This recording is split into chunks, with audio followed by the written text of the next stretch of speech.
Listo. Eso es todo. ¿Eso es todo? Sí, eso es todo. Ah, ya, ahí me va a llegar la, sí, la luz, ya. Exactamente. Perfecto.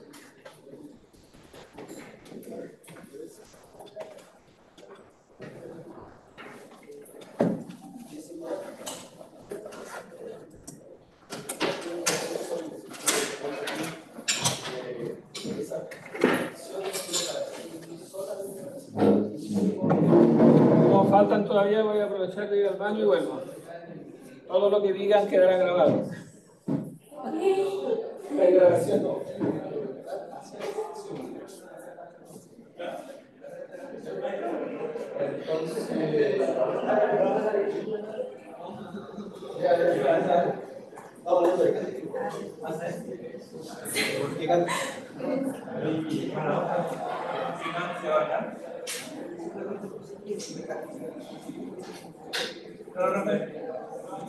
La casa no. Ah, ya.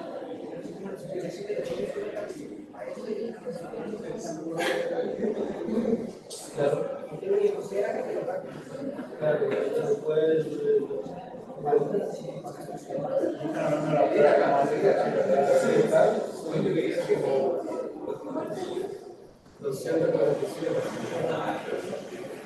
pero tenéis que pensar que el prólogo termina en el 67 y después del 67 en el 196, si no me recuerdo, termina la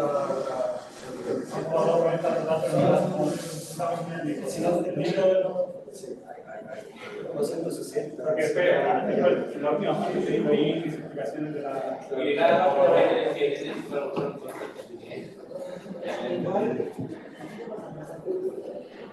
No, pero yo hice una experiencia de negocio.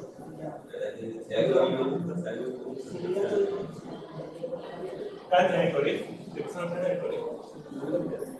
¿En qué colegio? En el mundo programa. A mí no pasaron así. A mí tampoco me pasaron así. De hecho, ahora que ahí fue a comprar algo.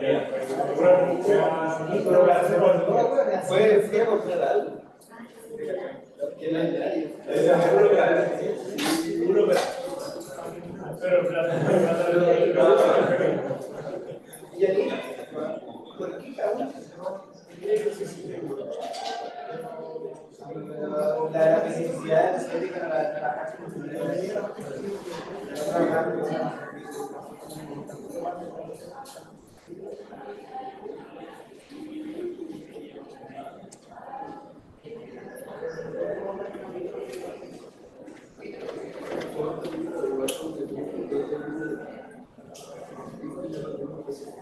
una parte que se tiene que enseñar como para entender mucho parte de la comunicación, lo que hay mucho el libro en sí, donde los problemas de la imperativo hipotético tiene el estudio preliminar.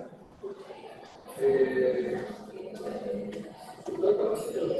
imperativo hipotético es el estudio y lo publican ¿cómo se llama?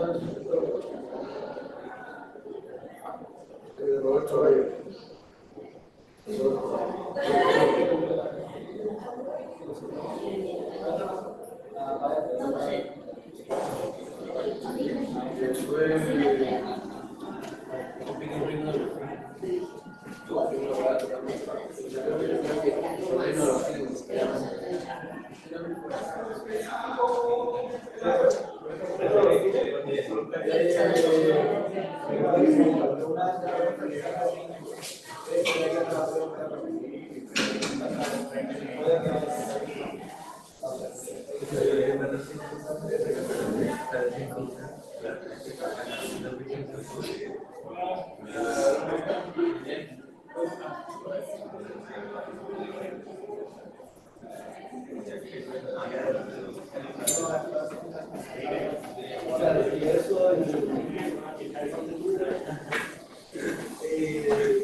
Bueno, creo que es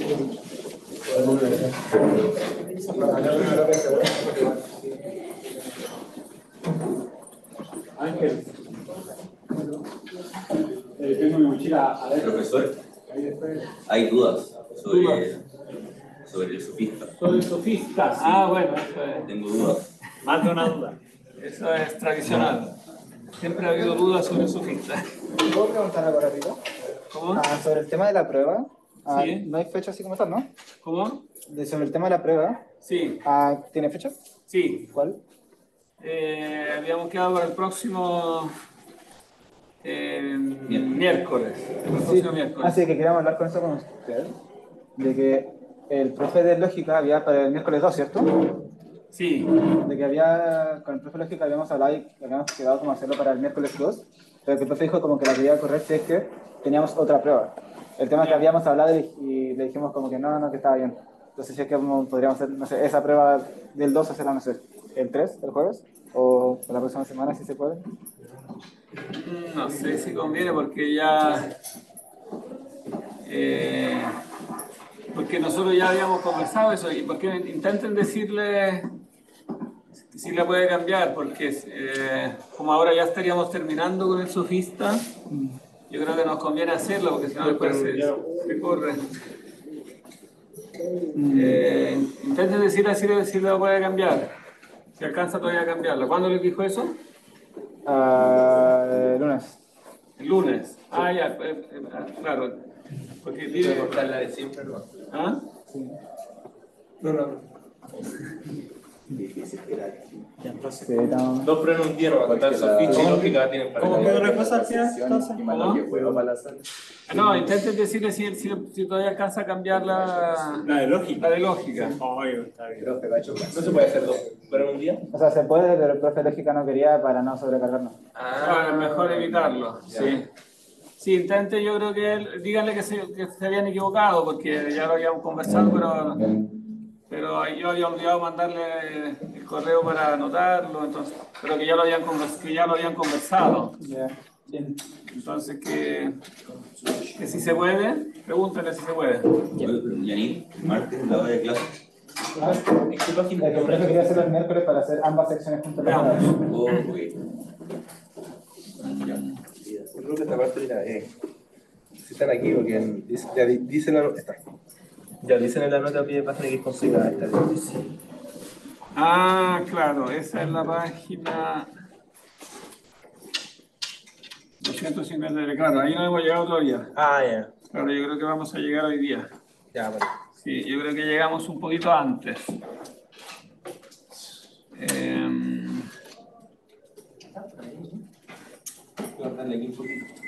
No. Sí, ya listo, pero sí.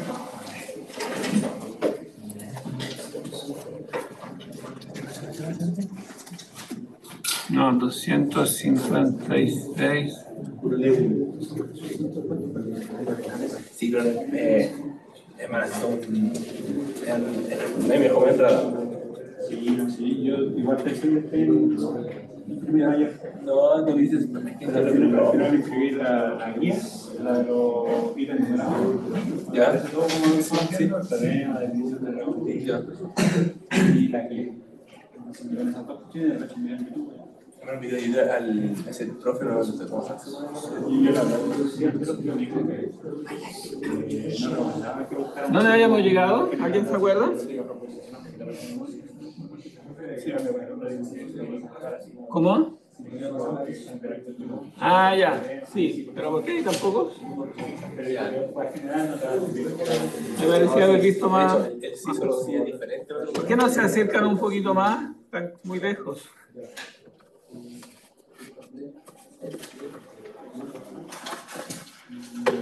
O sea, sobre todo ustedes dos que están tan al fondo, ahí, acérquense un poquito más. Sí, te lo dije.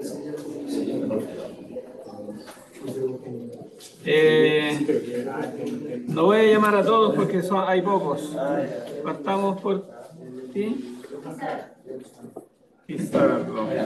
Loreto,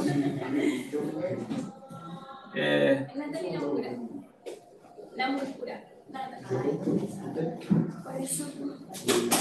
Natalie. Sí.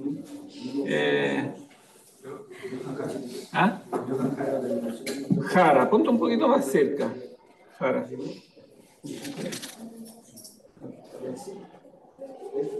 Y Benjamín Salazar. Espinosa. Matías. Hoy que es 25. Eric Enriquez.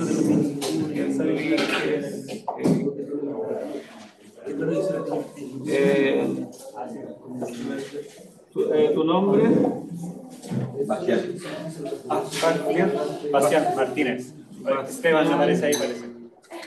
Sí, aquí aparece Esteban, no sé por qué. Pero tu primer nombre es Bastián. Sí. Aquí lo tengo anotado, Bastián. ¿Tu nombre? Ignacio Centeno, con Z. Ignacio Centeno. Joel. ¿Cómo se dice? ¿Joel o Joel? Joel. Joel. Alejandro Astudillo. Y Tapia Ángel. Sin acuerdo. ¿Tu nombre? Catalina Flores. Catalina Flores. ¿Y tu nombre? Cay Quintana. Sana. Kai. ¿A quién anoté? ¿A tu nombre? ¿Eh? Yanir. ¿Apellido? ¿Cómo? Con ese. Con S. Schnitzes. Ya. Y Luciano Pizarro. Ya. Perfecto.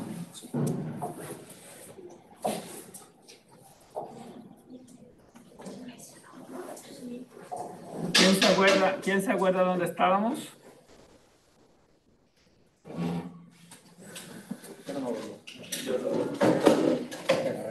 Creo que lo último que hicimos fue diferenciar esto de eso, lo del movimiento. Había algunos que pensaban en el movimiento y en la masividad. Otros que no gustan así, lo de la musa. Habíamos leído esta parte de que si conocer es hacer algo, ocurrirá que lo conocido padece, ¿no? Ese lo vimos. Terminamos en la parte de como esta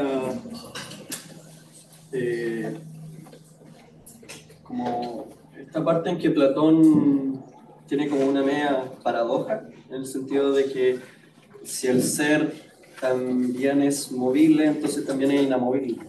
Entonces en esa parte quedamos. Claro, pareciera que al mismo tiempo tiene movimiento y reposo, ¿no?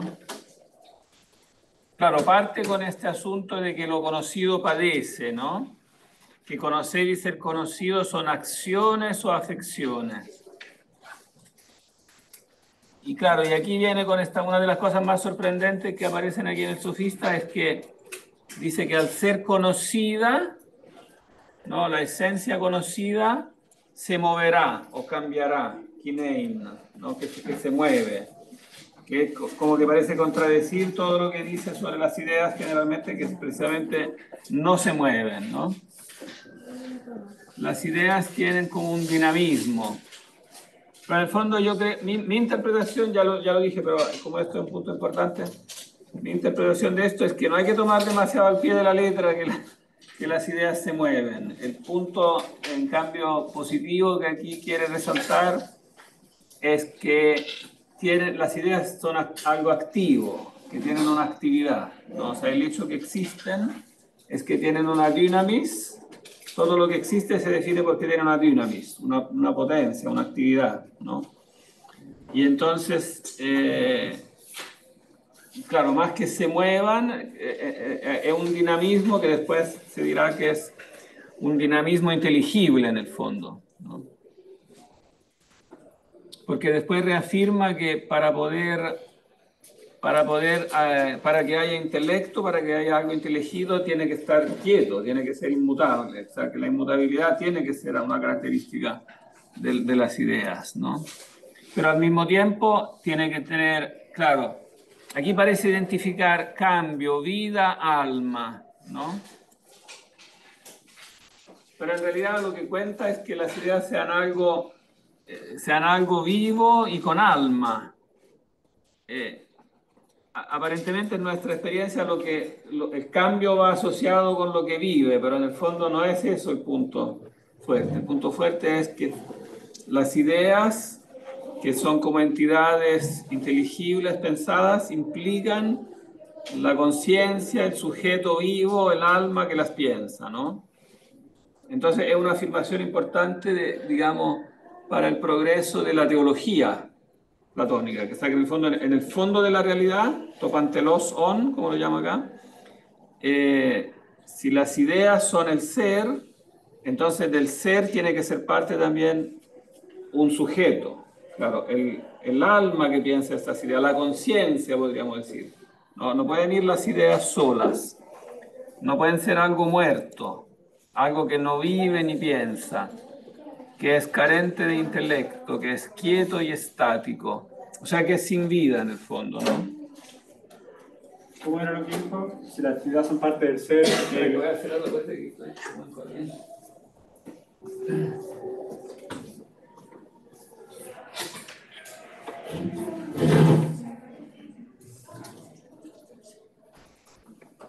¿Sí? Que si las ideas son parte del ser, entonces ¿cómo era?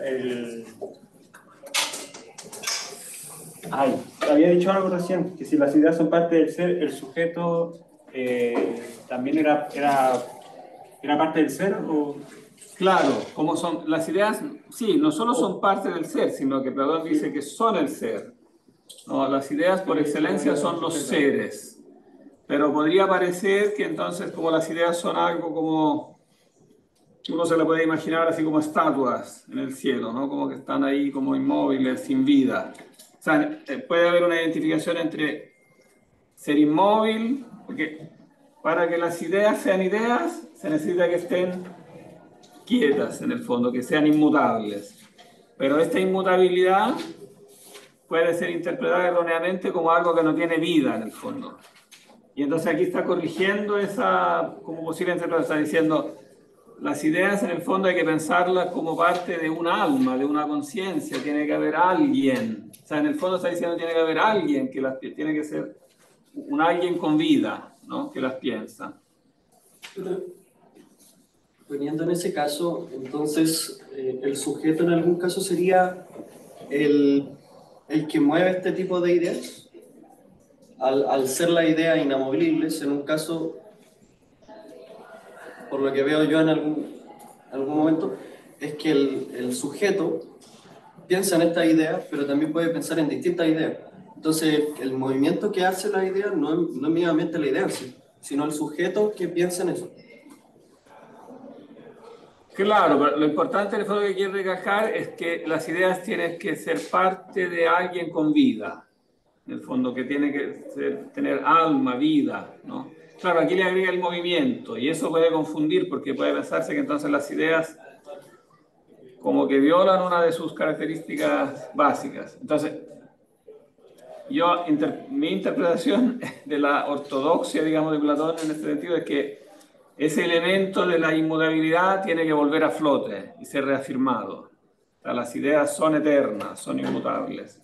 Pero la ganancia que se da acá es que esta inmutabilidad no tiene que ser pensada como sin vida, ¿no? Entonces tienen que estar las ideas últimamente en una realidad personal, en alguien que tiene vida. En otras palabras, el plano de lo divino, de lo eterno, Dios, no puede ser una realidad puramente como teorética, un objeto, digamos, contemplado. Tiene que tener una actividad, tiene que tener una vida, tiene que tener una personalidad, una conciencia, tiene que ser una conciencia. Integrar a la idea el movimiento, Platón no habrá intentado integrar también lo sensible a lo inteligible y pensar que todo en sí es inteligible, algo así como en la idea no solo está el ser, sino que también está lo que cambia, lo que no es, que es lo que está acá. Finalmente el mundo no es un doble, como una moneda de dos caras, sino que es simplemente inteligible. O sea, claro, sí, está en parte esa idea que, digamos, que el cambio también existe, ¿no? Y entonces participa del ser. Pero también está esa otra idea que las ideas mismas, ellas tienen como un dinamismo interno y tienen que ser parte de alguien, digamos, o sea, el fondo del ser, el fondo, el origen del ser, topantelos on, lo que es en sí, no puede prescindir de este elemento subjetivo, consciente, de esta idea de la... No es un mero... Porque las ideas o la inteligencia podrían ser pensadas a la manera de una inteligencia artificial, ¿no? Como de una máquina que tiene ideas, que trabaja con ideas, pero que no tiene conciencia. En cambio aquí subraya que... Por eso la inteligencia artificial es algo totalmente distinto de la persona. Claro, podemos decir que tiene ideas, en el sentido que trabaja con ideas, ¿no? Pero son ideas en un sentido puramente como mecánico, ¿no? No está la conciencia que las piensa. Y entonces, no puede ser eso el fondo del ser. O sea, en el fondo del ser tiene que haber una realidad personal, consciente, que es superior a la mera como objetividad intrínseca de las ideas. Dos cositas. Una pregunta rápida primero. Esto es justamente lo que se trata en el libro de Rosmini, ¿no? ¿Cómo? Es justamente lo que se trata en este texto de Rosmini que usted nos vio. Bueno, en el texto de Rosmini es como que se enfoca específicamente en el tema del innatismo de las ideas. O sea, cómo hay que pensar en qué sentido las ideas son innatas. ¿Cuál es la idea primitiva que es innata, que es la idea del ser? ¿Y por qué son erróneos los sistemas que dicen que hay menos de innato o más de lo necesario? Porque ambos llevan después a como errores graves. Pero en otros libros Rosmini también trata del tema del alma y de la conciencia. ¿Y dónde se puede ver más este tema del dinamismo? ¿Tú dices en Platón o en general? El dinamismo de Platón, sí. ¿Tú dices como en comentarios a Platón, en la bibliografía sobre Platón? Sobre este texto, justo ahora que estamos hablando, es el tema de que las ideas son dinámicas. ¿Dónde más se puede ver y profundizar en esta noción de cambio de la idea de ser unívocas a ser dinámicas?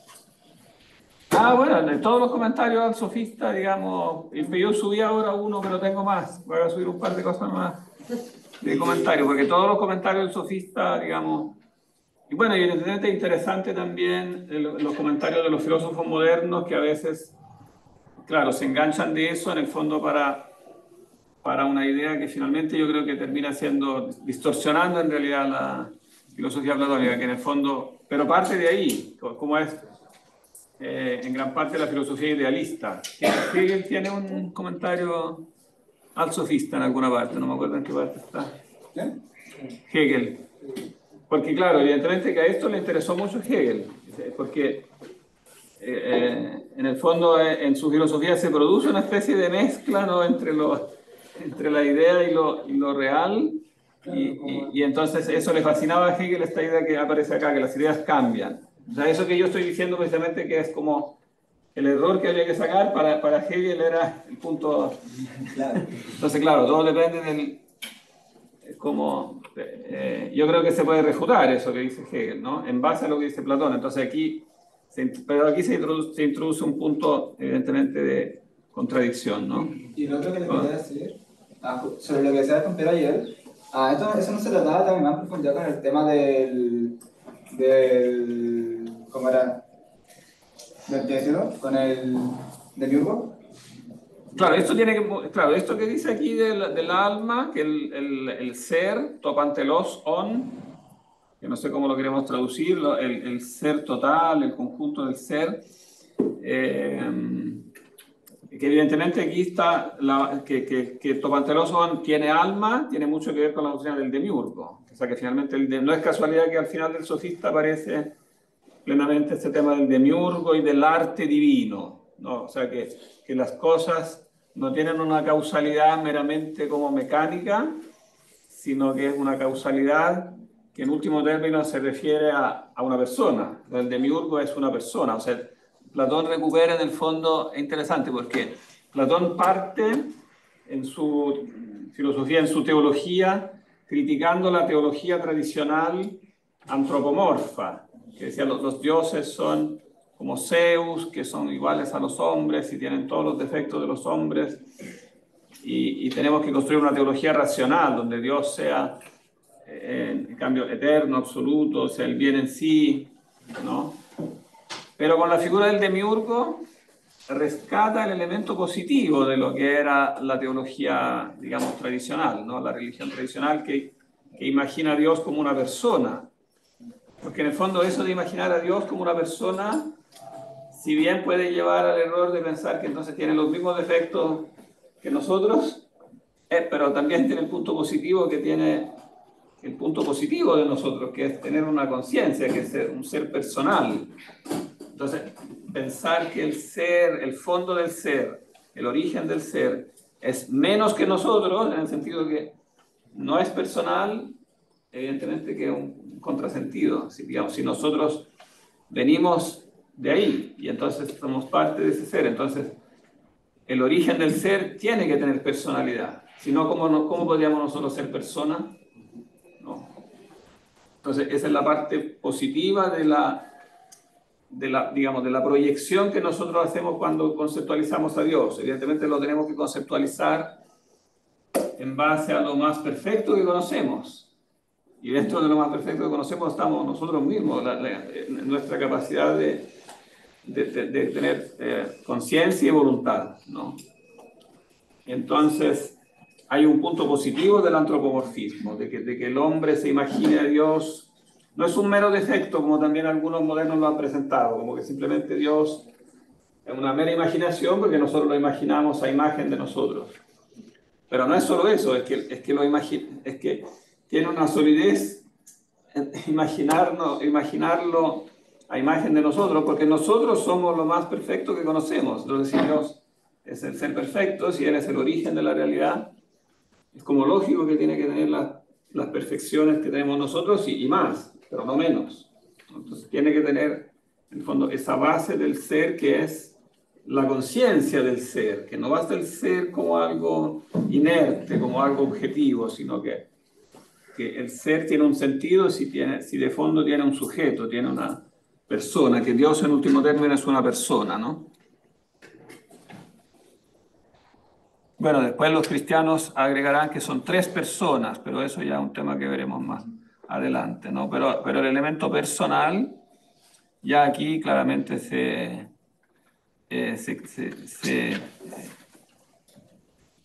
plantea, ¿no?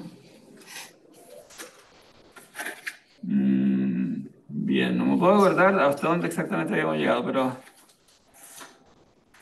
retomemos de acá.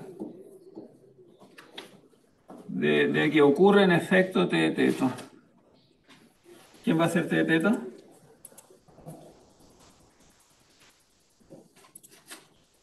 Sí, esta parte habla de los amigos de las formas y los amigos de la tierra.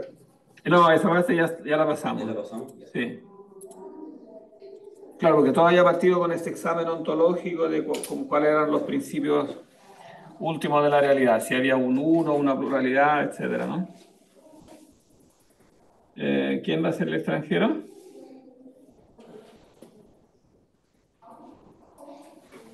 ¿Sí? Sí, tú eres el extranjero. ¿Y quién va a ser teeteto?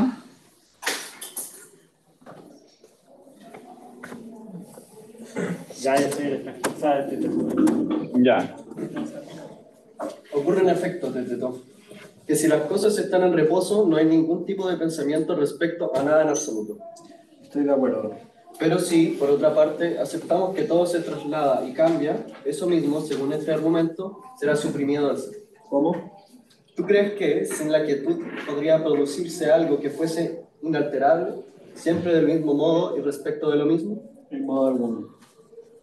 ¿Y qué? ¿Acaso ves, sin estas cosas, pudiese existir o producirse un intelecto donde quiera que fuese? De ningún modo. Por consiguiente, debe lucharse con todo el razonamiento contra quien, suprimiendo la ciencia, el pensamiento y el intelecto, pretende afirmar algo, sea como fuere. Ciertamente. Claro, ven que aquí se rescata de nuevo que la quietud es necesaria para el pensamiento, ¿no? Sin la quietud podría producirse algo que fuese inalterable, siempre del mismo modo, etcétera. ¿Y acaso ves que sin estas cosas pudiese producirse un intelecto? O sea, sin la inalterabilidad de las ideas no habría inteligibilidad, ¿no? Entonces ese es un punto ineliminable. Sí. Platón en este punto sigue pensando en la reminiscencia, sigue apoyándola, porque esto siento que no es tanto yo recordar, sino que lo voy a buscar, ¿no? No sé. Claro, yo creo que se profundiza eso de la reminiscencia en el sentido que es un poco, claro, hacia dónde va el texto de Rosmini. Yo creo que hay un progreso hacia una reducción de lo que es innato. Porque en el fondo la reminiscencia es lo que es innato en la mente, ¿no? O sea, lo recuerdo porque está en la mente. Decir que sea algo porque lo recuerdo es decir que ya está. Pero ¿en qué sentido exactamente está? Hay que aclararlo, ¿no? Porque está, pero puede estar de un modo potencial. O sea, puedo tener en la mente el instrumento, los principios, para que esté el conocimiento. Entonces los principios propiamente son innatos, más que las ideas de las cosas específicas, ¿no? Que, entre paréntesis, el tema que no es casualidad que aparece justo en el diálogo que como que hace pareja con este, que es el Teeteto, ¿no? Que aparece en la imagen de la pajarera. No sé si lo tienen en mente, si han leído esta parte, que también la cita Rosmini. Claro, que es una imagen muy importante, porque, claro, tener conocimiento es como tener pájaros en una pajarera, que en un sentido los tengo y en otro sentido no los tengo. O sea, los tengo porque están ahí en la pajarera, pero no los tengo en la mano. Tengo que entrar a la pajarera y agarrarlos. Entonces, los tengo potencialmente. Pues digo, potencialmente en la mente tengo el instrumento. Bueno, para agarrar pájaros se necesita un instrumento, tienes que ir a pillarlos. Entonces, claro, están ahí. Hay reminiscencias. O sea, los conocimientos los tenemos implícitamente, pero necesitamos un trabajo para sacarlos, entonces los tenemos potencialmente, ¿no? Es lo que es la base. La pajarera en el fondo ya es prácticamente la misma doctrina que Aristóteles después explicará como el intelecto potencial. O sea, tenemos en nosotros un intelecto potencial que puede llegar, entonces también es como la doctrina de la reminiscencia, pero corregida a mostrar lo que tenemos potencialmente en el intelecto. Sí, a propósito del intelecto, para alcanzar una idea, o el método que usa el intelecto para alcanzar una idea es dialógico o es individual. ¿Me explico? No, desde todo de nuevo. ¿Cómo? Para que el intelecto alcance una idea, este proceso es dialógico. Dialógico en el sentido que se necesita Sí. el diálogo con... sí, claro, Sí. es dialógico, sí. Sí. O sea, en el sofista también se dice que... no, en el Teeteto no me acuerdo. En uno de los dos está la famosa frase de que el pensamiento es un diálogo del alma consigo misma. Entonces, aunque sea consigo mismo, igual necesita diálogo. O sea, igual necesita como conceptualización y necesita como en cierta forma, dos contrincantes que se vayan como corrigiendo mutuamente, ¿no? O sea, que lo que uno piensa tiene que verificarlo en base a los principios. Yo y mi alma, ¿no? Claro, en el fondo es el diálogo del alma en el sentido subjetivo con lo objetivo que está innato en el intelecto. O sea, en el intelecto hay un principio que es objetivo y el alma en cierta forma dialoga con ese principio. Entonces, por eso siempre también es un diálogo. Por eso ahí, en eso se basará Agustín también de Hipona cuando escribirá los soliloquios. ¿No? Es un diálogo entre él y la ratio. ¿Qué dice? Profe, en eso de la pajarera, tiene bueno parecido a esto porque creo que ocupó ese ejemplo Platón para mostrar cómo alguien que tiene conocimiento se puede equivocar. Como, no entendí eso, cómo hay conocimiento, alguien dice algo sobre algo, como que tiene ser, pero que no es entonces. decía la pajarera que uno tiene los conocimientos, pero puede agarrar el equivocado. Puede agarrar el equivocado. Entonces, igual tiene como, pareció cuando decía cómo puede haber cosas que no, el sofista habla cosas que no son, pero que no, son, no tienen ser, pero están, las habla, entonces, ¿será algo? Claro, que no son algo, claro, ahí está preparando lo que dirá a continuación, que no son algo, pero no es que no sean nada. Sí. Claro, son algo diferente. Es por eso lo diferente pasará a ser uno de los géneros supremos, ¿no? Claro, las ideas son lo que son, pero son diferentes a lo que no son. Entonces, todas participan de lo idéntico y de lo diferente. Entonces, lo idéntico y lo diferente son géneros supremos. Sobre eso mismo tengo una duda de que me quedó. Porque en Platón se hace una jerarquía donde todo, por así decir, deviene de ciertas ideas supremas, a saber, una de ellas siendo la idea del ser. El tema es que el ser otra cosa, la alteridad, no implica un diferente modo de ser a ese ser que está junto a la verdad. O sea, de que... Pero, ¿cómo es, no? Sí, de que si por ejemplo, las cosas del mundo sensible son, aunque tienen una cierta identidad a las ideas, también tienen una cierta alteridad, son otras. Sin embargo, ese ser otra cosa es distinto a ese ser de la idea. Pero eso es raro, porque el ser es dado por la idea. Entonces, como que ese ser que no es de la idea, como que no... se me hace raro. Eso. Claro, sí, pero ese es el problema, ese es el problema de fondo más importante, porque las ideas como que dicen el ser de las cosas, y en ese sentido lo contienen, porque te dicen cómo tienen que ser las cosas, ¿no? Son la información que presenta cómo es la cosa. Y sin embargo, las ideas son realidades distintas de las cosas. Y entonces cuando tú predicas, ahí entra el problema de la predicación, que confunde también aquí a muchos lectores del sofista, porque una cosa es lo que tú predicas de la idea como idea, y otra cosa es lo que tú predicas de la cosa, de la que la idea es idea. O sea, una cosa es que tú digas, por ejemplo, cuando tú dices, si una cosa se mueve, entonces de esa cosa predico el cambio. Pero cuando él dice, ¿qué predicamos del cambio mismo?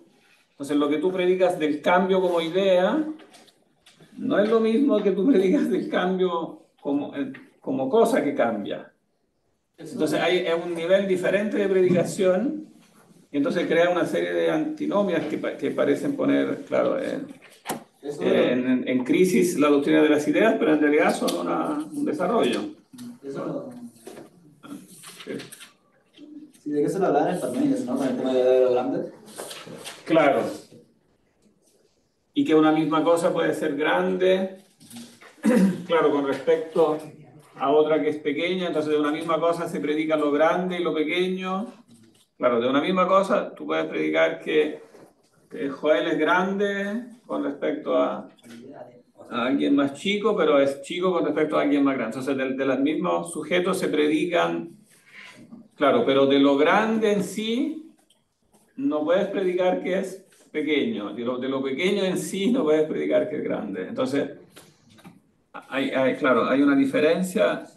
Eso muestra que precisamente que los planos ontológicos son diferentes, que las cosas, que cuando dice que alguien es grande, no estás diciendo que él es lo grande, porque si no, no podrías predicar nunca que es más chico, ¿no? Y entonces, digamos, las ideas en cierta forma tienen como una autopredicación, ¿no? Como la idea, el problema de la autopredicación, que de las ideas tú puedes predicar solo aquello que precisamente está contenido en esa idea, ¿no? Pero ahí surge otro problema, porque una cosa es lo que está contenido en esa idea en cuanto se predica de las cosas, y otra cosa es lo que se predica de la idea tomada como idea. Una cosa es el cambio, o sea, la idea del cambio se predica de una cosa y se dice que una cosa cambia, pero no por eso la idea del cambio cambia. Entonces, cuando yo predico un predicado de la idea, tengo que tener cuidado de no confundir la idea como predicado de la cosa. Entonces, lo que la idea contiene en cuanto a lo que predica de las cosas, a lo que se predica de la idea en cuanto a entidad diferente de la cosa, ¿no? La idea del cambio contiene el cambio en cuanto que expresa el cambio de la cosa, pero ella no cambia. No se puede decir que el cambio como tal cambia, como dice acá, ¿no? Para que haya cambio, tiene que haber una idea fija del cambio. Si la idea del cambio cambiara junto con las cosas que cambian, nunca podríamos saber qué es el cambio, porque estaría siempre cambiando, ¿no? Entonces la palabra misma no tendría ningún significado. Si las ideas cambiaran, las palabras que usamos perderían todo significado. Entonces las palabras no son, algunos dicen, algunos también modernos han dicho que esto de las ideas platónicas es un mero artificio que nosotros creamos a partir de las palabras. Como nosotros usamos palabras y las palabras tienen que tener un significado, entonces inventamos esas entidades míticas que son las ideas para que correspondan a nuestras palabras. Pero el punto es que precisamente estas entidades míticas son la explicación de que usamos palabras. Te pido un favor, me cierran la puerta. Sin esas entidades supuestamente míticas, no podríamos tener palabras. Precisamente la reflexión sobre las ideas nace sobre la reflexión sobre las palabras. Pero no porque las ideas nazcan de las palabras, sino que claramente es al revés. Digamos, podemos crear palabras porque primero existen ideas. Entonces, las palabras son una manera de mostrar que existen las ideas, pero la raíz claramente son las ideas, no son un mero artificio así inventado para justificar las palabras. Porque si fueran un mero artificio, entonces las palabras no tendrían justificación, no tendrían sentido. ¿Entienden? Bien, por eso yo creo que ahí se entra en mucha confusión cuando se lee el sofista, por este problema de que hay una diferencia entre que las cosas participen de las ideas a que las ideas participen de otras ideas, ¿no? Y aquí se está, claro, como en el Parménides, se está centrando en el problema de cómo las ideas participan de otras ideas y por lo tanto cómo debe construirse la jerarquía entre las ideas y cuáles son los géneros supremos, ¿no? Gene, por eso también se usa otra palabra, ¿no? A veces Platón no es tan estricto con el uso de las palabras, pero claramente hay una diferencia entre eidos y genos. O sea, el genos es superior al eidos, el genos es más universal, ¿no? Es el antecedente directo de lo que después los filósofos medievales llamarán los trascendentales, ¿no? O sea, que hay ciertas ideas que son que trascienden a las otras ideas, ¿no? Porque las cosas trascienden o sea, las ideas trascienden las cosas, pero dentro de las ideas hay ideas que trascienden a las ideas, que están como en un plano más general. Bien, pero sigamos leyendo porque aquí sigue sobre lo mismo. ¿Dónde estábamos? Acá, según parece.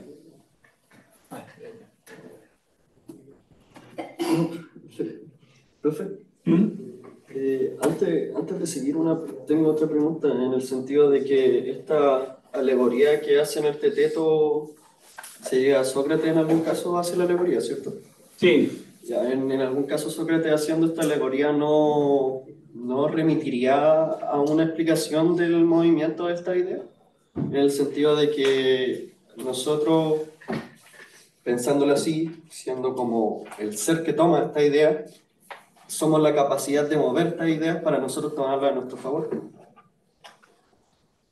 Pero yo insisto que no hay que tomar al pie de la letra esto de mover las ideas, porque eso es muy tentador, eso de querer mover las ideas. Yo creo que el punto firme que hay que tomar, a pesar de que aquí dice eso literalmente, ¿no? Que se mueven las ideas.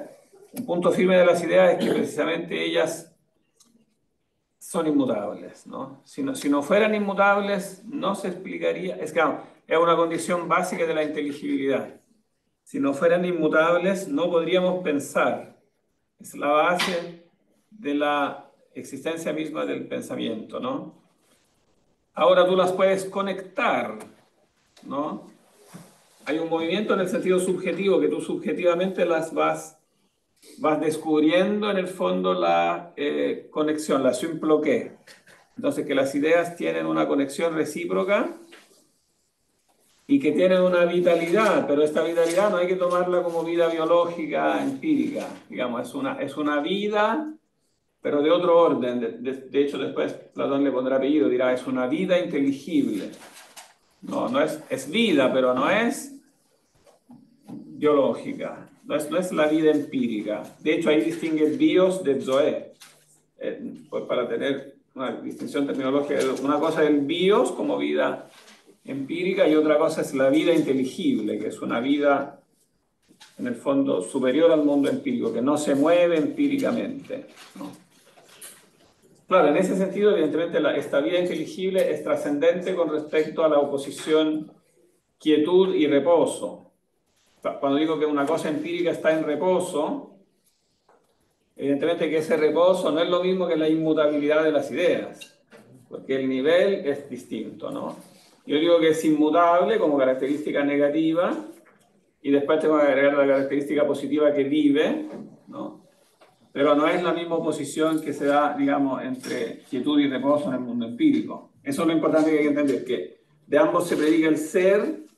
En el fondo está toda la reflexión que después retomará Aristóteles cuando dirá, se predica el ser, pero de un modo análogo, ¿no? O sea, es ser, es sustancia, pero de un modo análogo. Entonces también los predicados que reciben hay que tomarlos en un sentido analógico, ¿no? No es lo mismo, ¿no?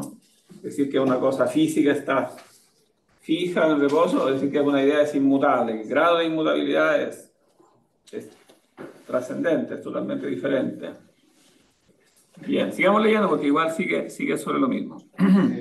Según parece entonces, y sobre la base de esto, es necesario que el filósofo y quien valora estas cosas como las más valiosas, ya sea que afirme lo uno o la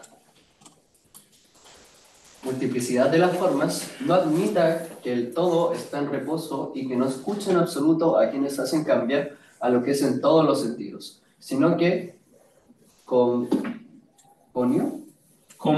Como en la lección propia de los niños, dirán que el ser y el todo simultáneamente están en reposo y cambian. Es la pura verdad. ¿Y qué? ¿No nos parece acaso que el ser está adecuadamente cercado por el argumento? Completamente. Ay, por el contrario, Teteto. Creo que precisamente ahora empezamos a conocer la dificultad de su examen. ¿Por qué dices eso? ¿No comprendes? Oh, bienaventurado, que si bien nos parecería que decíamos algo, estamos ahora en la ignorancia total acerca del mismo. A mí, al menos, me lo parecía. Y no comprendo en absoluto cómo nos equivocamos cuando no hemos actuado así. Observa con mayor claridad si, acerca de lo que acabamos de admitir, no sería justo que nos interrogáramos del mismo modo como interrogamos antes a los que afirmaban que el todo era el calor y el frío. ¿Cómo? Hazme recordar. De acuerdo, intentaré hacerlo interrogándote a ti, como antes lo hicimos con ellos, para que al mismo tiempo avancemos un poco. Correcto.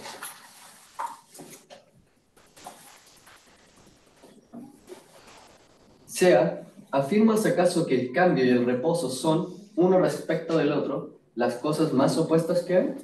No. Y no obstante, ¿afirmas que ambos existen, tanto uno como el otro? Lo afirmo.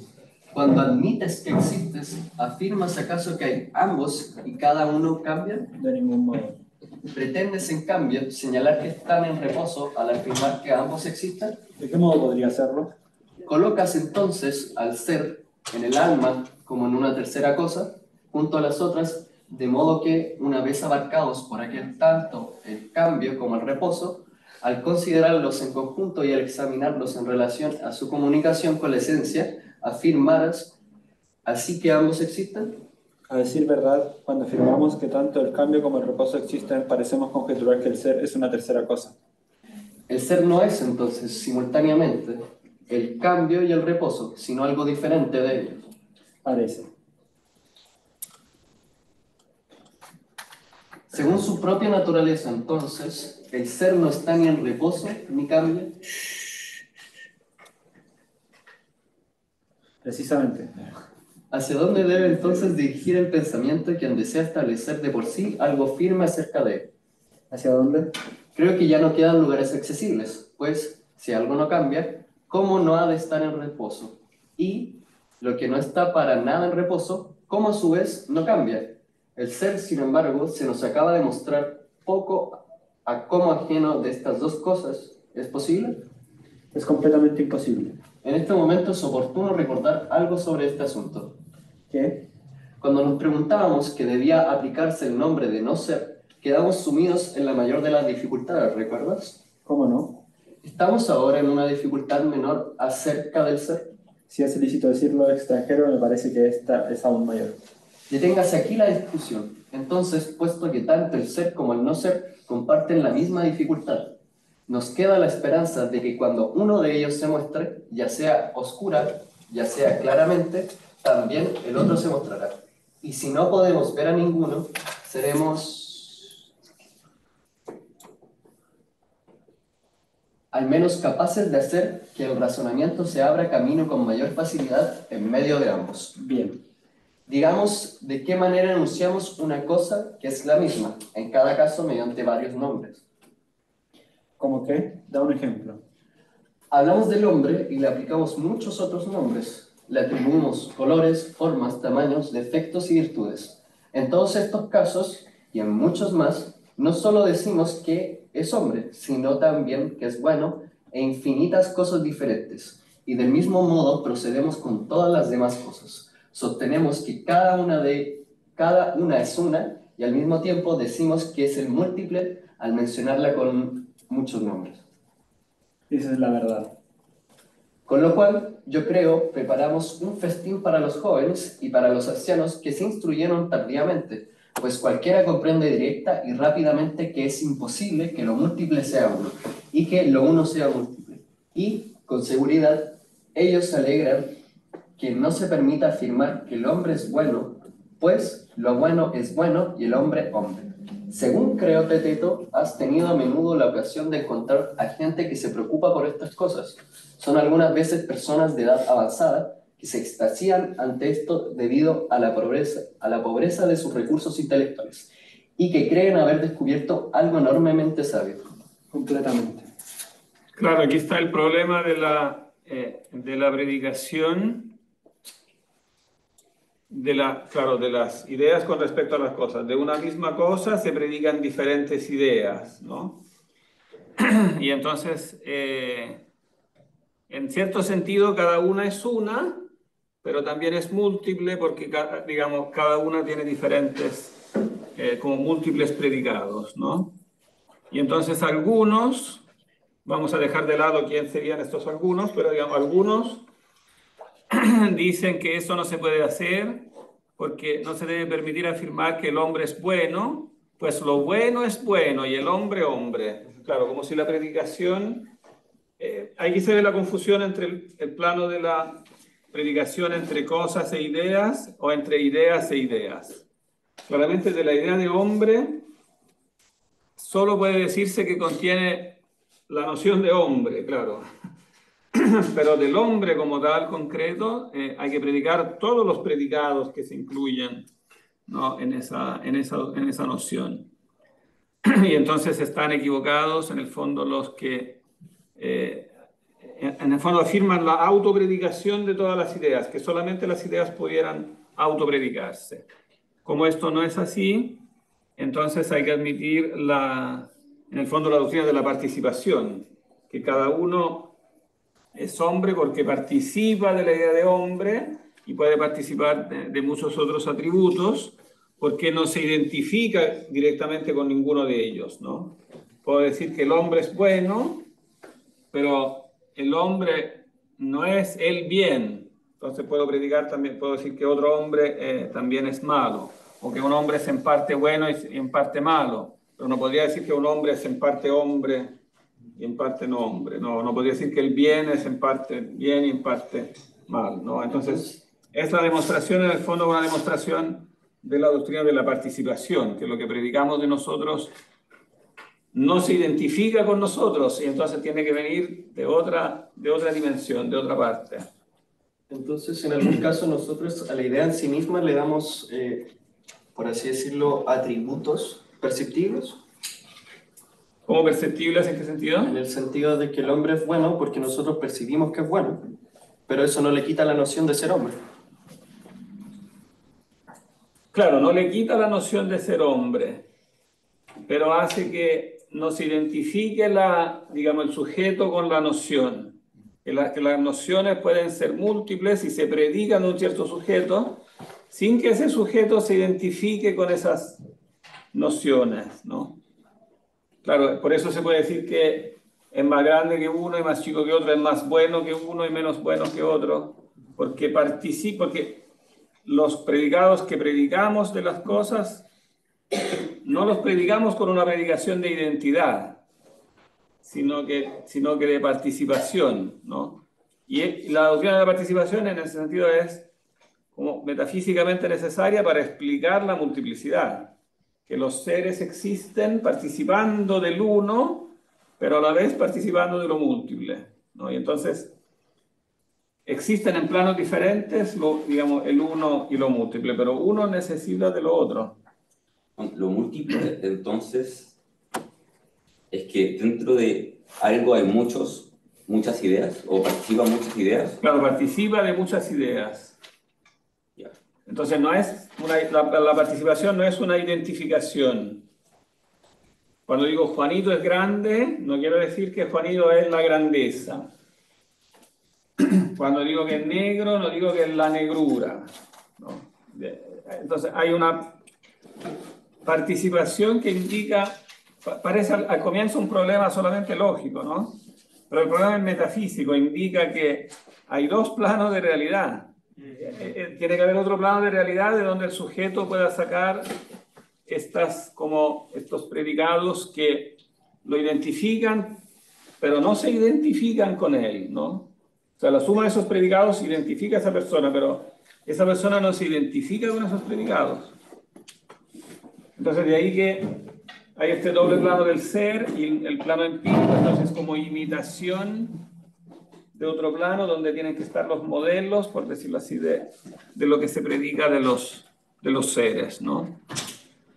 Pero tiene que existir este otro mundo de las ideas donde cada predicado es lo que es, tiene una estabilidad, donde la humanidad es la humanidad, la negrura es la negrura, etc. Y esas tienen que ser entidades como estables para que puedan ir a conformar después el mundo del devenir, ¿no? Para que haya este mundo del devenir y de lo múltiple, se necesita este mundo de lo uno.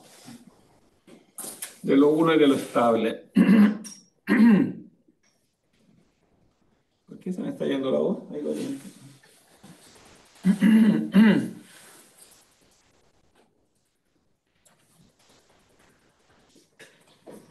Sigamos nomás. Y bien, para que nuestro razonamiento abarque a todos aquellos que alguna vez reflexionaron acerca del ser, es decir, para que no sea válido solo para estos recién mencionados, sino también para todos los que discutieron antes, se formularía ahora la siguiente pregunta. ¿Cuál?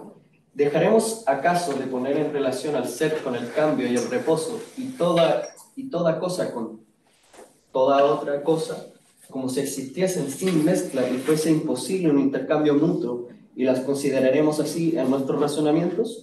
¿O reuniremos todas las cosas en una sola, como si fuesen posible para ellas comunicarse recíprocamente? ¿O pondremos en relación a unas sí y a otras no? ¿Cuál de todas estas posibilidades diríamos que ellos elegirían? Yo no puedo responder por ellos. ¿Por qué no examinamos las consecuencias de cada cuestión para responder a cada una de ellas? Bien dicho. Supongamos, por ejemplo, que ellos dicen, en primer lugar, que nada tiene el poder de comunicarse con nada, El cambio y el reposo, entonces, participarán de algún modo del ser. No, por cierto. ¿Y qué? ¿Podría existir alguno de los dos si no se comunica con el ser? No existirá. Esta admisión, según parece, pone rápidamente a todos en ruinas, tanto a los que sostienen que todo cambia, como a los partidarios de la unidad inalterable, como a quienes afirman que el ser reside en formas que permanecen siempre idénticas e inmutables. Pues todos estos ponen al ser en comunicación, tanto los que dicen que realmente cambia, como los que sostienen que realmente está en reposo. Completamente. Y si no hay ninguna clase de mezcla, nada podría decir quienes sostienen que todo está unido, ni quienes dividen todo, ya sea que lleven las cosas infinitas hacia lo uno, o que la hagan salir de lo uno, ya sea que lo dividan en determinados elementos, tanto si sostienen que esto ocurre alternadamente, como si dicen que esto ocurre siempre. Correcto. Pero lo más ridículo de todo sería compartir el argumento de quienes no permiten enunciar una cosa por intermedio de otra afección. Perdón, ¿cómo?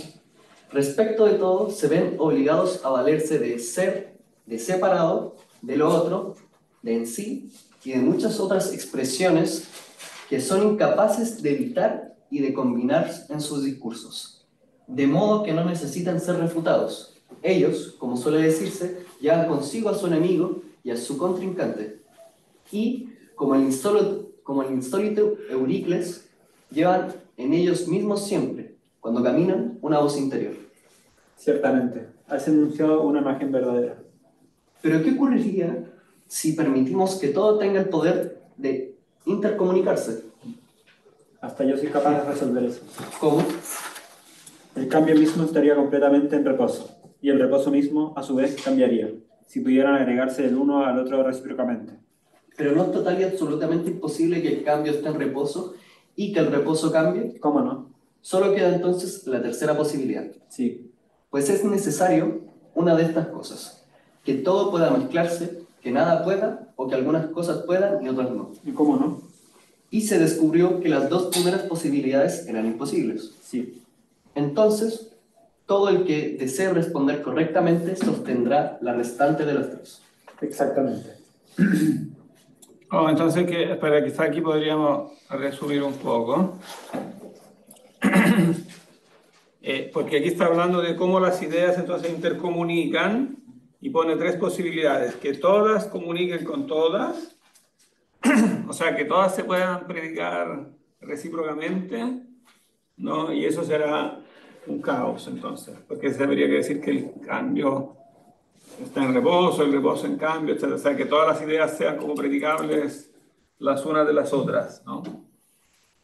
O podría ser que ninguna sería predicable de otra, y entonces sería una desconexión completa entre las ideas, ¿no? Sería como un atomismo lógico, en que cada idea es como una entidad independiente, ¿no? Y entonces, ¿cuál es la tercera posibilidad que sí es viable? Algunas pueden y otras no. Claro, que algunas pueden y otras no, ¿no? O sea, que algunas ideas comunican con otras y algunas incluso comunican con todas, ¿no? Eso todavía no lo he dicho, pero lo voy a decir después. Como poniendo un ejemplo, la idea de bueno.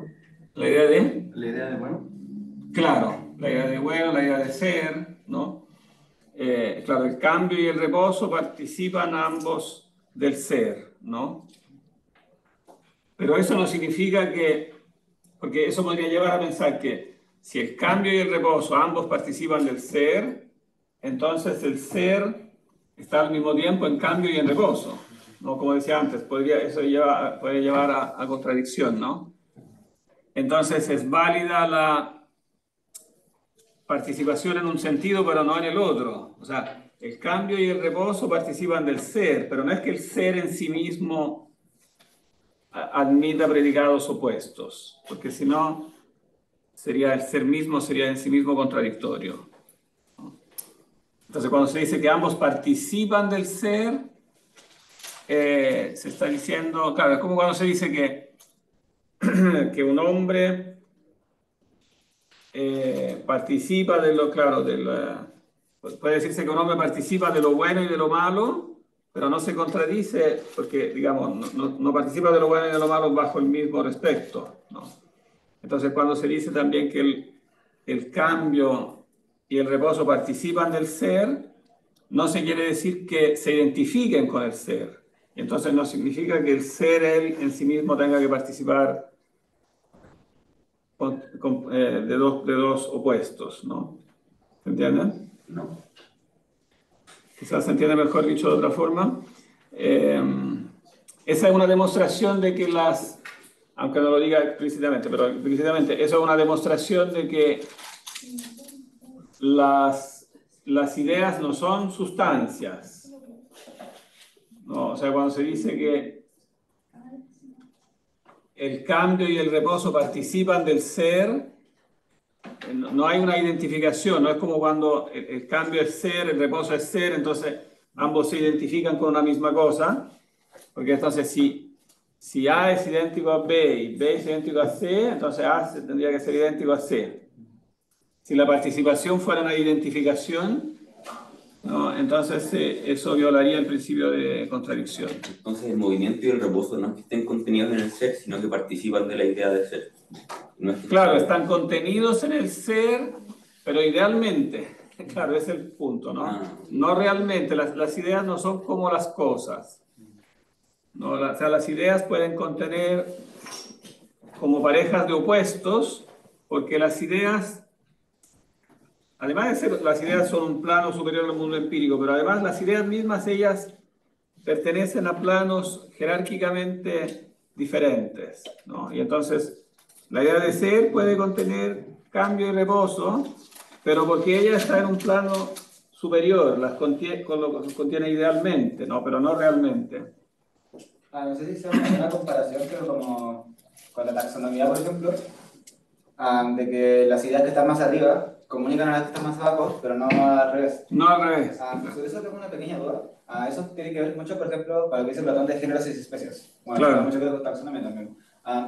El tema es que en qué lugar de esa jerarquía, se quiere decir, estaría la idea de género y la idea de especie.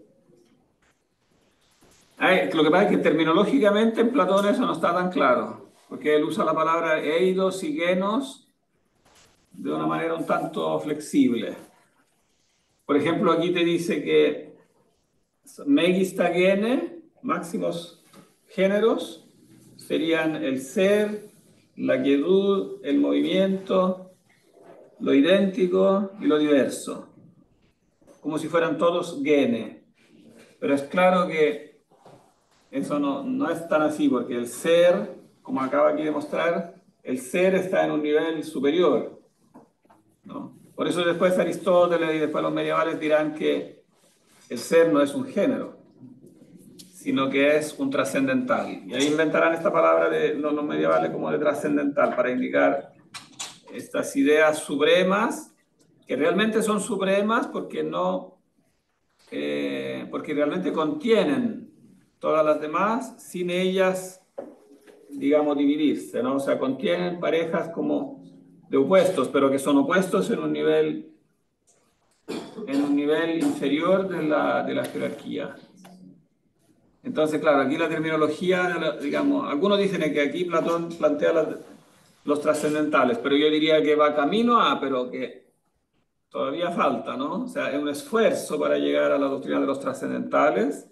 O sea, aquí tiene que haber algunas ideas que son transversales a todas las ideas, sin que esas ideas transversales sean contaminadas por la contradicción, ¿no? Que haya entonces ideas que se predican de todos los entes, no, sin que eso implique que las ideas, que la idea misma se fracciona.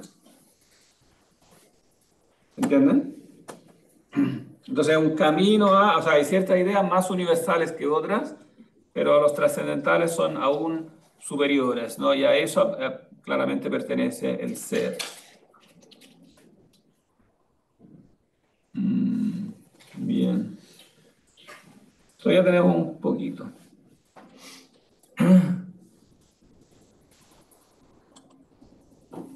Entonces hay que elegir la tercera posibilidad. Decía que algunas ideas comunican con otras, pero no todas, ¿no?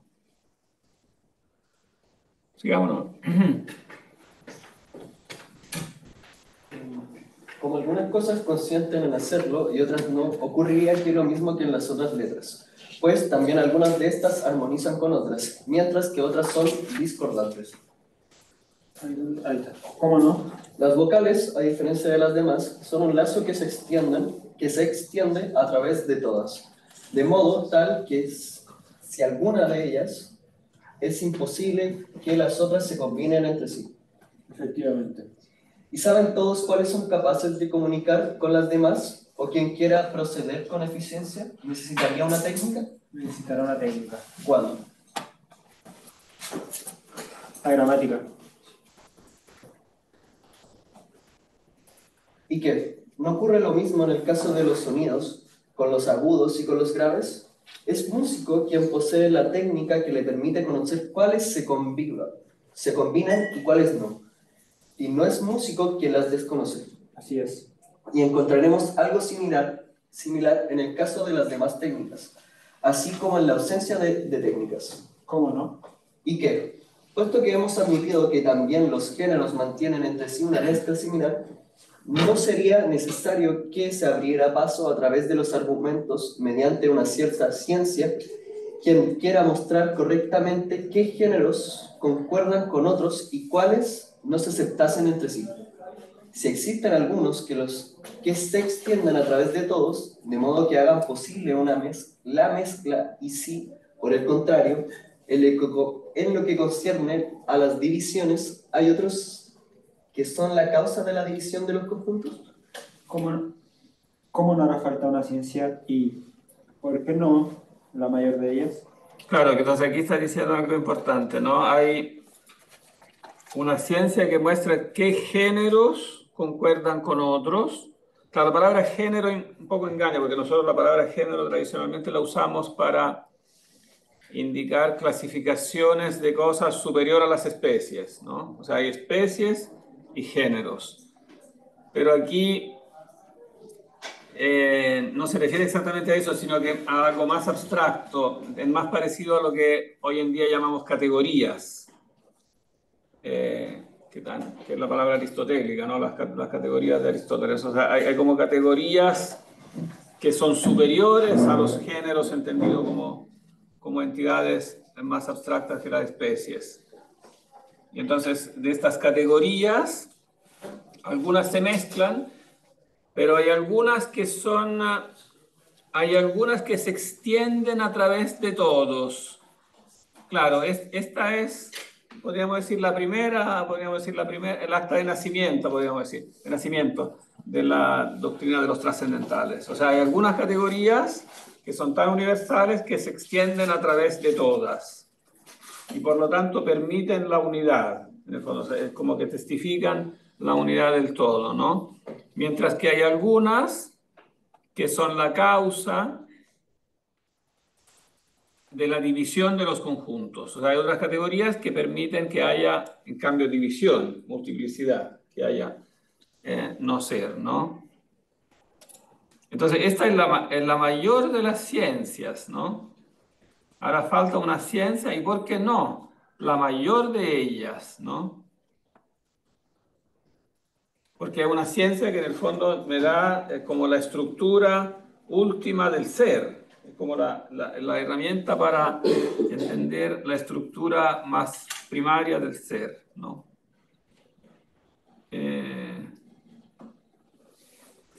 ¿Cómo la llamaremos?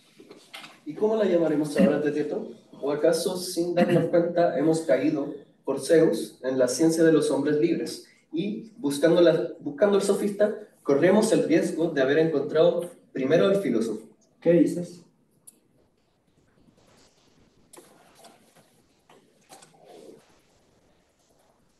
Dividir por géneros y no considerar que una misma forma es diferente, ni que una diferente es la misma. ¿No decimos que corresponde a la ciencia dialéctica? Sí, lo decimos.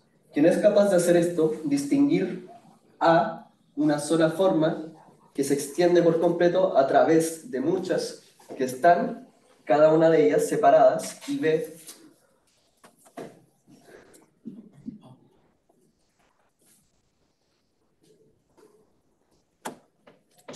muchas distintas las unas de las otras, rodeadas desde fuera por una sola, y C, una sola, pero constituida ahora en una unidad a partir de varios conjuntos, y D, muchas diferencias separadas por completo.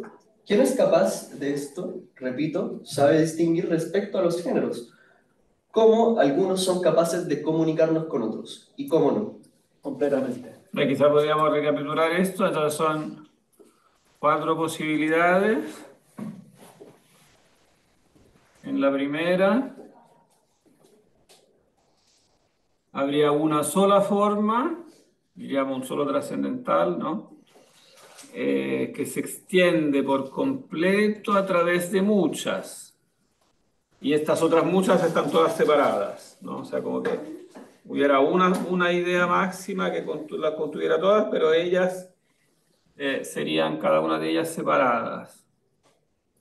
Después, segunda posibilidad,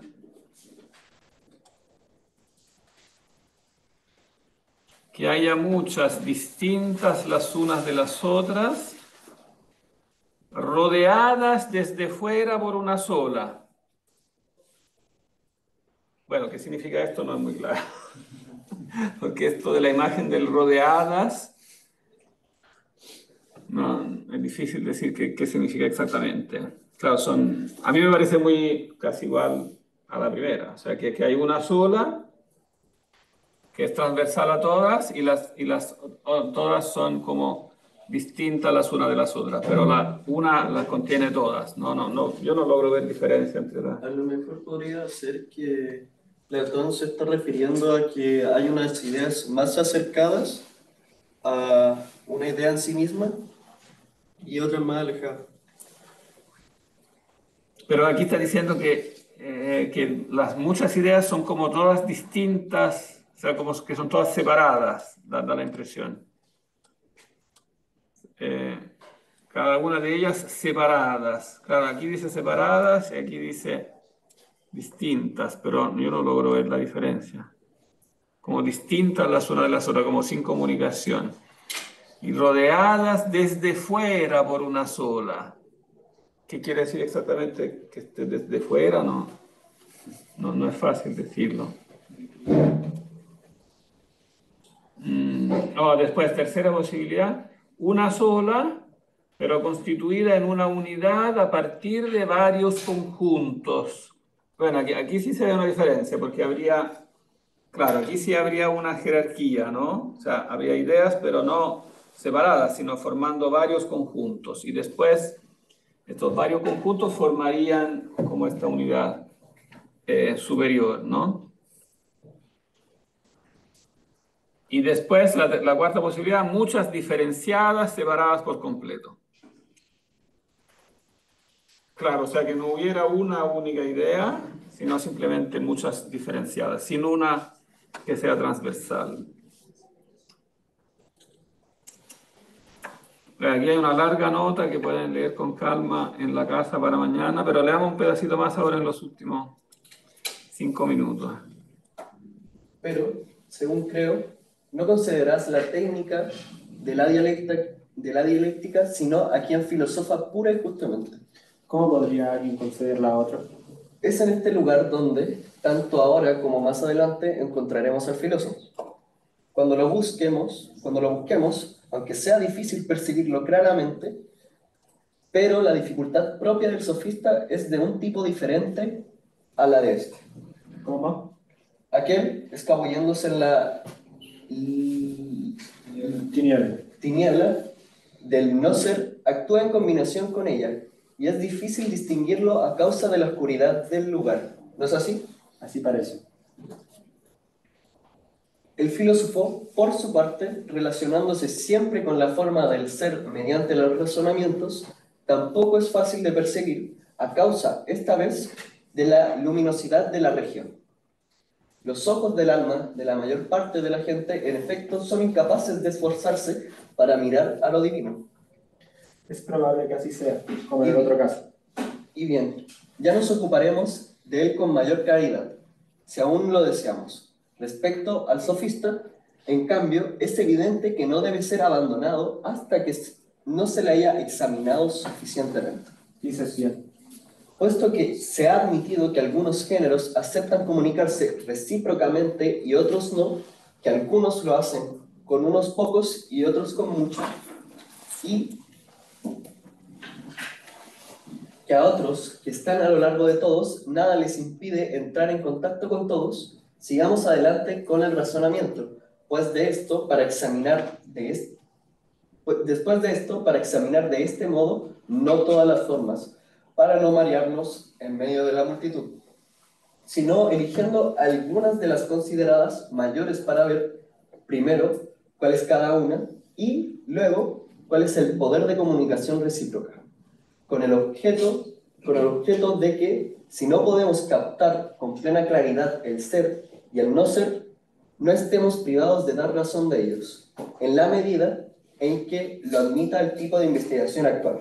Y cuando se llegase a decir que el no ser es realmente no ser, podemos escapar indemnes. Es absolutamente necesario. Los que a poco describimos, el ser mismo, el reposo y el cambio, son sin duda los mayores entre los géneros. Completamente. Y dijimos que era evidente que estos dos últimos no podían mezclarse entre sí. Sin duda. Pero el ser se mezcla con ambos, ya que ambos en cierto modo existen. ¿Cómo no existirían? En consecuencia, ellos son. ¿Y qué?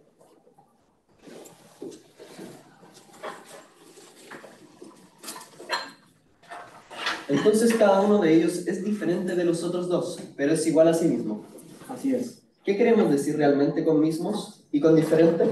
¿Son acaso otros dos géneros, además de los tres primeros, si bien están necesariamente entremezclados con aquellos, y entonces debe considerarse que ellos son 5 y no 3, o sin darnos cuenta con mismo y con diferentes estamos enunciando algo que pertenece a aquellos? Quizá.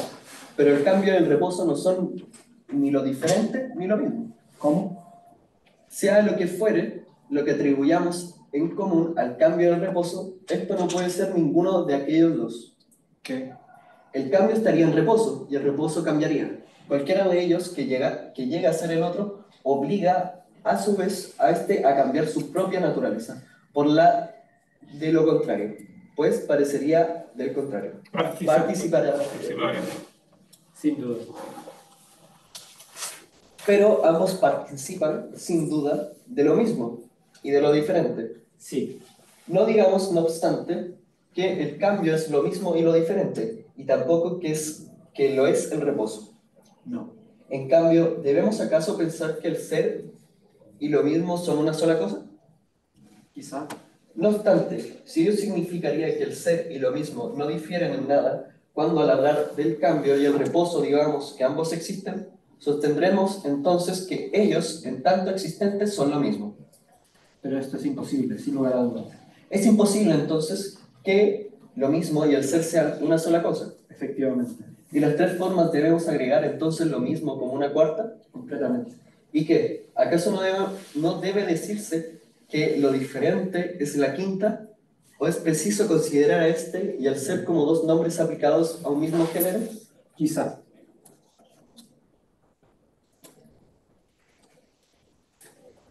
Creo, no obstante, que tú admites que algunas cosas se enuncian en sí mismas y de por sí, mientras que otras lo son en relación con otras cosas. ¿Cómo no? Lo que es diferente lo es siempre respecto de una cosa, ¿no es así? Así es. Y no sería así si el ser y lo diferente no fueran completamente distintos, pero si lo diferente participase de dos formas como el ser, ¿podría haber algo que no fuese diferente sin ser diferente de alguna otra cosa? No obstante, ocurre que cualquier cosa que sea para nosotros absolutamente diferente, lo es por necesidad en función de otra cosa. Dice las cosas tal como son. La naturaleza de lo diferente debe ser afirmada, entonces, como una quinta forma, junto a las ya escogidas. Sí. Y diremos que aquella atraviesa todas las otras, cada una de ellas, en efecto. es diferente de las demás, pero no por su propia naturaleza, sino porque participa de la forma de lo diferente. Completamente. Esto de decirse de las 5 formas, al tenerlas en cuenta una por una. ¿Qué? Del cambio, en primer lugar, que es completamente diferente del reposo. ¿O qué diremos? Eso. No es entonces el reposo, En modo alguno. pero existe gracias a que participa del ser.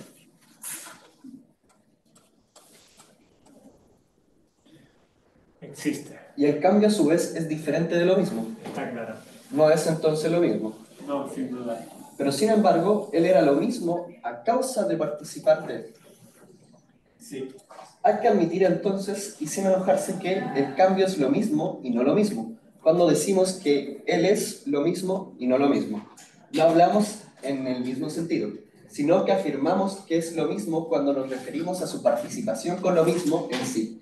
Y cuando decimos que no es lo mismo, aludimos a su comunicación con lo diferente, gracias a la cual se separa de lo mismo y se convierte no en aquello, sino en algo diferente. De este modo también es correcto afirmar que no es lo mismo, Hasta ahí. que es no lo mismo. ¿Puedes correr un poco para saber qué segmento está? Así como Es la página... no la página, sino como el... ¿Cómo?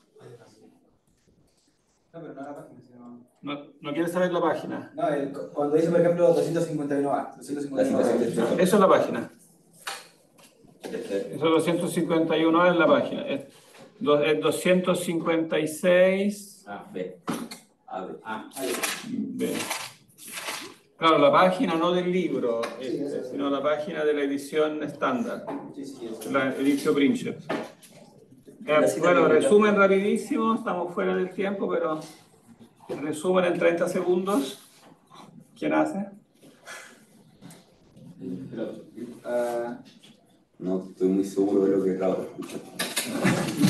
Muy enredado. O sea, no sé si lo entendí completamente, pero bueno, todo básicamente llega de que hay 5 ideas que se intercomunican entre sí, que sería el ser lo mismo, el ser diferente, no, el ser, el mismo, el diferente, el cambio y el reposo. El cambio y el reposo. Claro, esos serían los 5 como géneros supremos, ¿no? Los cuales realmente sí, sin embargo, por ejemplo, el ser y el reposo, por ejemplo, el ser está en reposo, pero no es el reposo, o está en cambio, pero no es el cambio.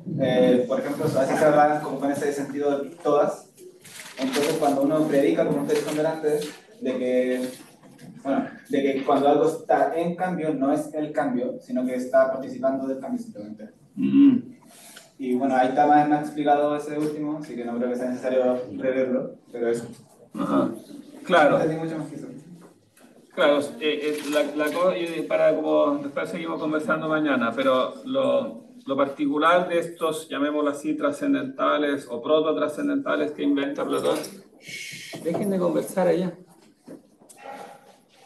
¿Cree que no se escucha? Se escucha todo.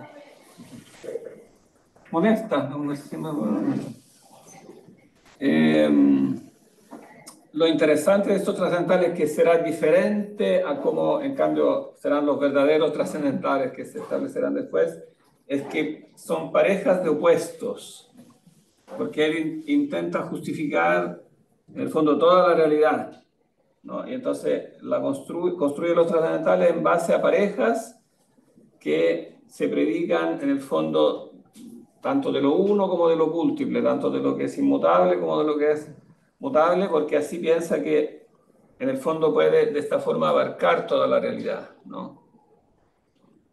Ahora, el defecto de esta construcción es que en el fondo estas parejas de opuestos involucran una negación, ¿no? O sea, en el fondo lo múltiple es negación de lo que es uno y viceversa. O sea, entonces no son ideas al mismo nivel, porque unas son positivas y otras son negativas. Eso crea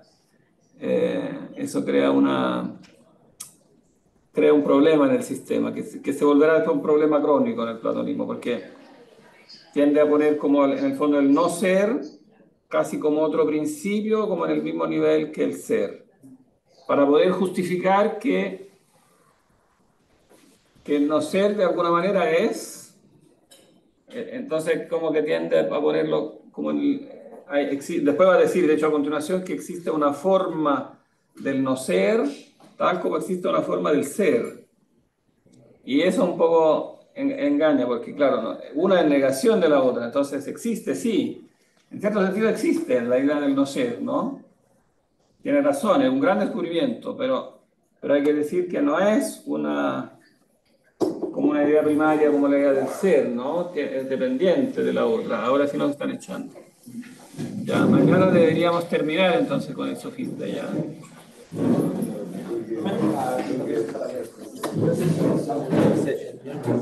Sofista Y república. Claro, no alcanzamos a ver. Así que lo veremos después junto con Aristóteles. Sí. Como analizar para todos. No hay que detener. Eso, como cachaza no es lo mismo, digo, no es. Detener grabación.